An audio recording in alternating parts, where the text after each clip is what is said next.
This channel does not promote any violent, harmful, or illegal activities. All content provided by this channel is meant for an educational purpose only. এই বুঝে নেওয়াটা হচ্ছে সবচেয়ে গন্ডগোলের জিনিস, জানেন তো। এই কে যে কখন কি বোঝে সেটার দিকে তাকিয়ে তাকিয়ে আমাদের দিন কেটে যায়। মুশকিল হচ্ছে আমরা তো এই 60-70টাই বুঝি যে যে ভোট টোটের মতো বিষয়গুলো এগুলো শান্তিতে যদি হয়, যদি নিজেরা একটুখানি নিজেদের জায়গাগুলো বা মানসিকতাটা পরিবর্তন করে নেয় এই রাজনৈতিক দলগুলো, তাহলে আমাদের ঘরের লোকগুলো ঘরেই থাকে, ঘরে ছবির সংখ্যা বাড়ে না। আমরা এর বাইরে কিচ্ছু চাই না, আমরা এই সহজ সত্যটাই বুঝি। আমাদের কাছে এইটুকুনি মেন চাহিদা। রাজা আসে, রাজা যায়, কিন্তু বাড়ির লোক যাতে বাড়িতে থাকে এটাই আমরা চাই। এই আজকের দিনটা জানেন তো, এই শুরুতে যে সময়টায় ওই বললাম যে মুহূর্তে নির্বাচন কমিশনের ওই প্রেস কনফারেন্সটা শুরু হলো এবং তাতে ওই নির্বাচন কমিশনার বিভিন্ন শের শায়েরি শুরু করলেন, তারপর মনে হচ্ছিল বেশ জমজমাট হতে চলেছে, একটা কাব্যিক দিন শুরু হতে চলেছে। আর তারপর দেখলাম যে কাব্য হবে ঠিকই, কিন্তু তার মধ্যে কোথাও একটু প্যারোডির টাচটা থাকলে ব্যাপারটা আরও বেশ জমে যাবে। শুরুতে নজরুলের ওই প্রভাতী কবিতার প্যারোডি, ভোর হলো দোর খোলর, হ্যাঁ শুনলেন তো আপনারা। আর এবার রবীন্দ্রনাথ, সোশ্যাল মিডিয়ায় কেউ একজন রবীন্দ্রনাথের ওই বাংলার মাটি বাংলার জলের অনুকরণে একটা অসাধারণ লেখা লিখেছেন। তার বিভিন্ন প্যারাগ্রাফগুলো রয়েছে। আমার মনে হচ্ছিল এই ভোট নিয়ে কথা বলতে বলতে ওই প্যারাগ্রাফগুলো ধরে ধরে এগোলেই আপনার আমার চাহিদা, আপনার আমার ভয়, হ্যাঁ, আর এই রাজনৈতিক দলগুলোর সম্পর্কে আপনার আমার মানসিকতা, এই সবটা ব্যাখ্যা হয়ে যাবে। এই যে বলছিলাম না, ওই আমাদের বোঝাটা আলটিমেটলি ওই কে কোথায় বুঝে নেবেন সেটা বুঝতে বুঝতেই আমাদের দিন চলে যায়। আর আমরা তার ফলে ঠিক কিভাবে এই বিভিন্ন পলিটিক্যাল পার্টি আর কি তারা কিভাবে আমাদের দেখে সেটা বুঝে ফেললে আমাদের মনের মধ্যে কি চলে সেটা ওই যে কবিতাটা লিখেছেন ভদ্রলোক সোশ্যাল মিডিয়ায় প্যারোডি, সেইটার মধ্যে দিয়ে বুঝতে পারছিলাম। বাঙালির ছুতো বাঙালির ছল, খুঁতে যত পলিটিক্স দল, সুপ্ত হোক গুপ্ত হোক লুপ্ত হোক হে ভগবান।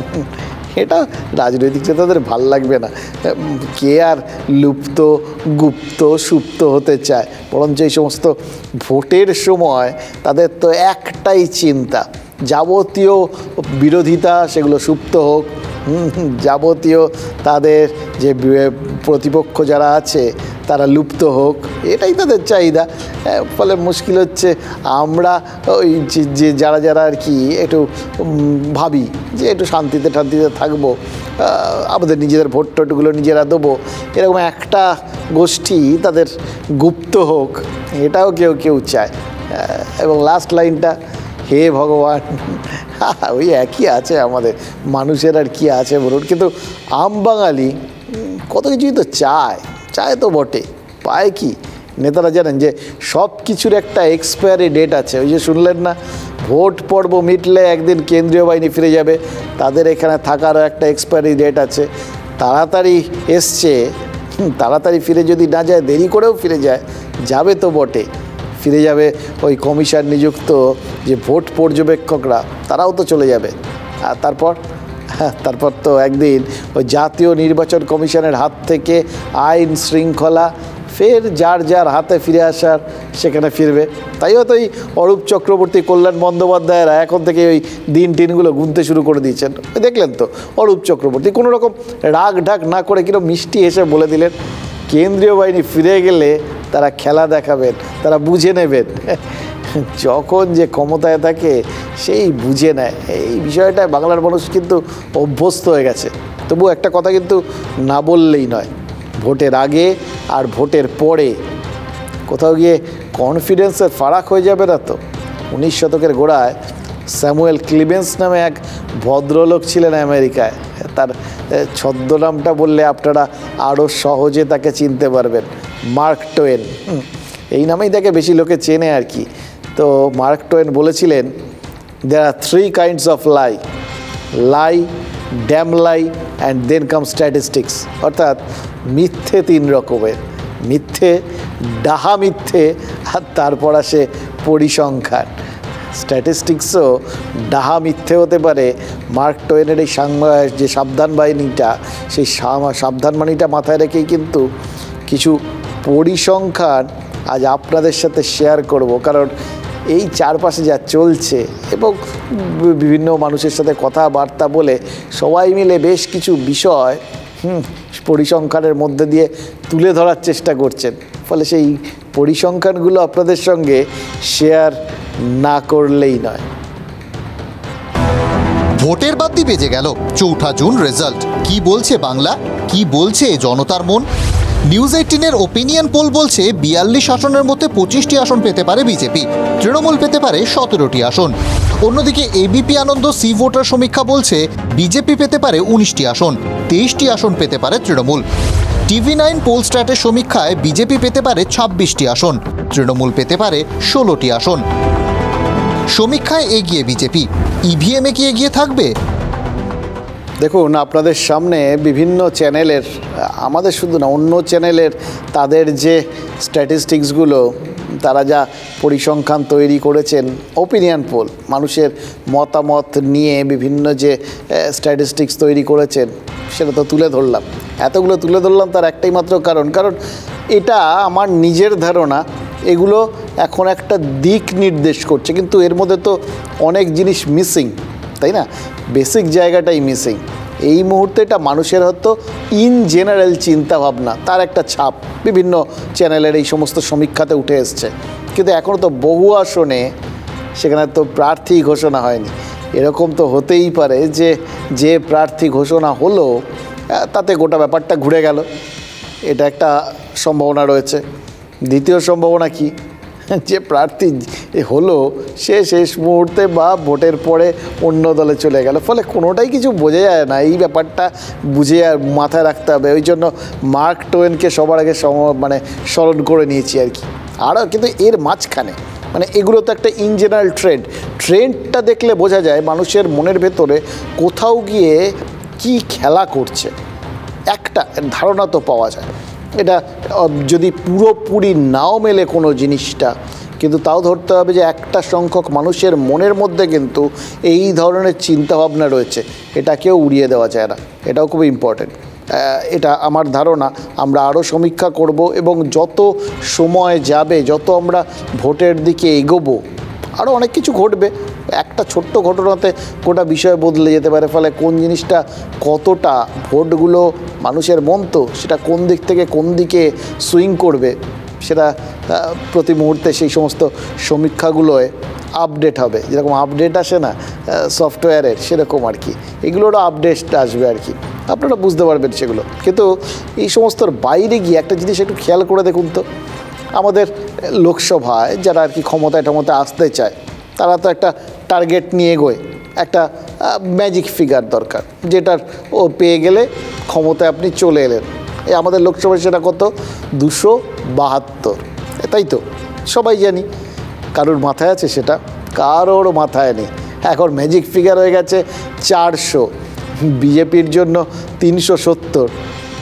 এটাই তো শুনেছি এবং এখন আমরা সেটা নিয়ে আলোচনা করতে শুরু করে দিয়েছি, কত হবে। এই কীরকম জানেন তো ব্যাপারটা, এই ধরুন 2 দিন হলো জাস্ট এই আমাদের পেট্রোল ডিজেলের দাম কমেছে, 2 টাকা করে কমেছে, 103 টাকার আশেপাশে এখন পেট্রোল রয়েছে, যেটা মাঝখানে একটা সময় প্রায় 110 টাকার কাছাকাছি চলে গেছিলো, সেখান থেকে কমতে কমতে এসছে হচ্ছে 103। আমাদের প্রচুর স্বস্তি লাগছে, 103, অনেক দাম কমে গেছে। খেয়াল করে দেখেছেন যে এই বেশ কয়েক বছর আগেও, বেশি দূরে না, অল্প কয়েক বছর আগেও এই দামটা 70-এর আশেপাশে ঘোরাফেরা করতো। কি অদ্ভুতভাবে আমাদের প্রত্যাশাটা, আমাদের চিন্তাভাবনাটা 100 পার হয়ে গেছে।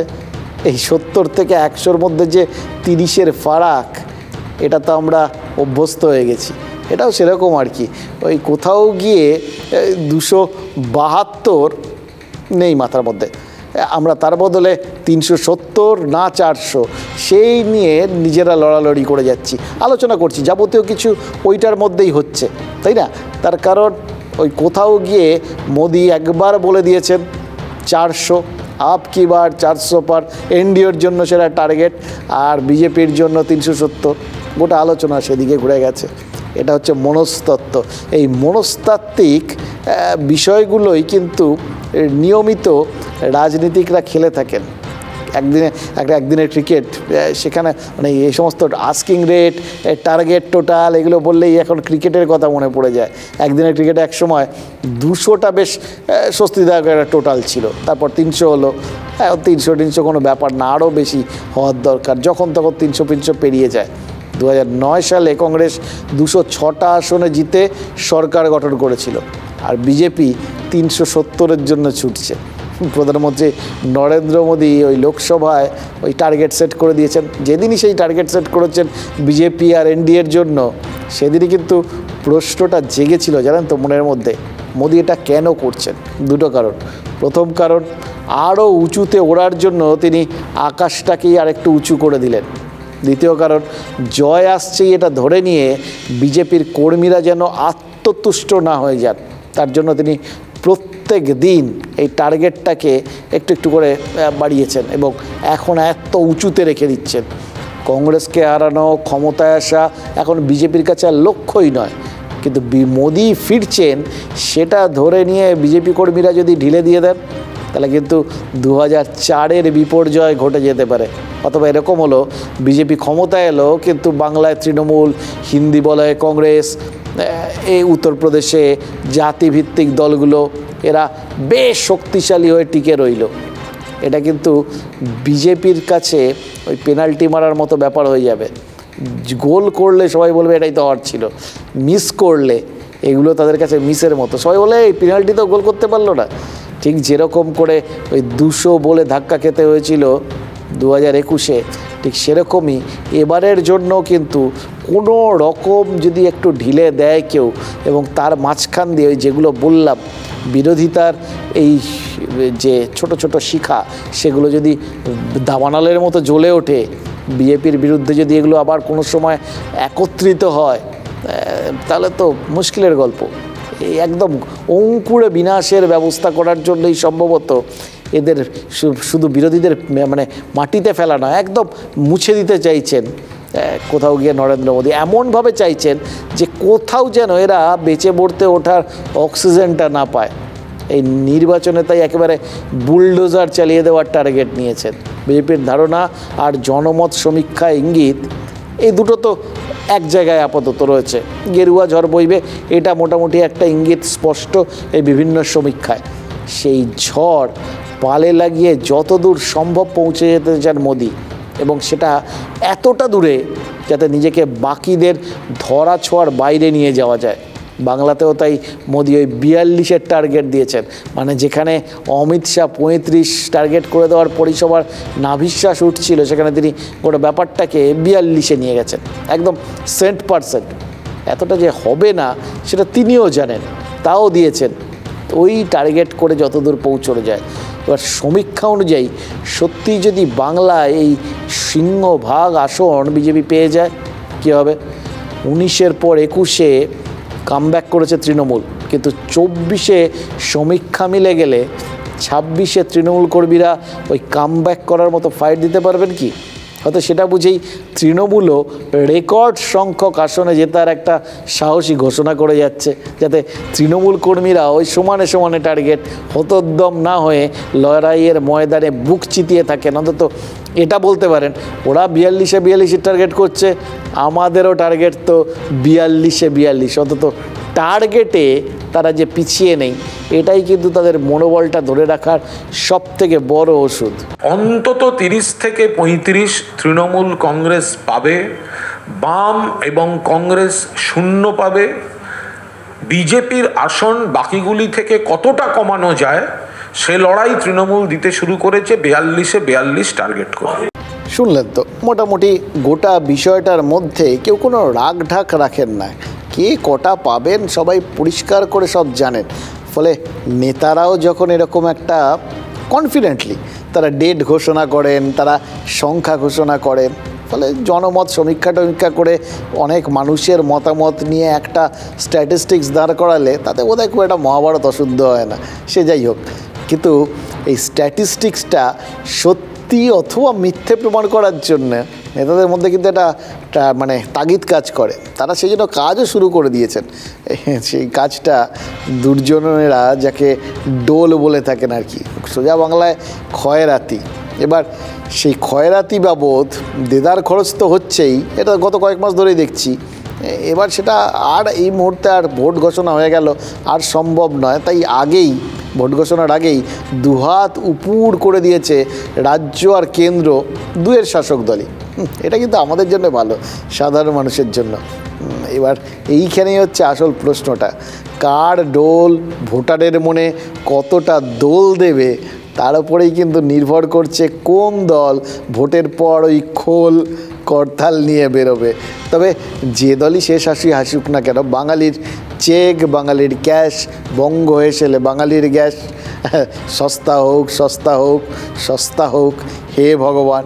বাঙালির এই আশা ইতিমধ্যে খানিকটা পূরণ হয়েছে, কিন্তু আরও কতটা পূরণ হবে তা বুঝতে আরও কিছু কথা বলতে হবে, জানেন তো, যে কথাগুলো আজ না বললেই নয়।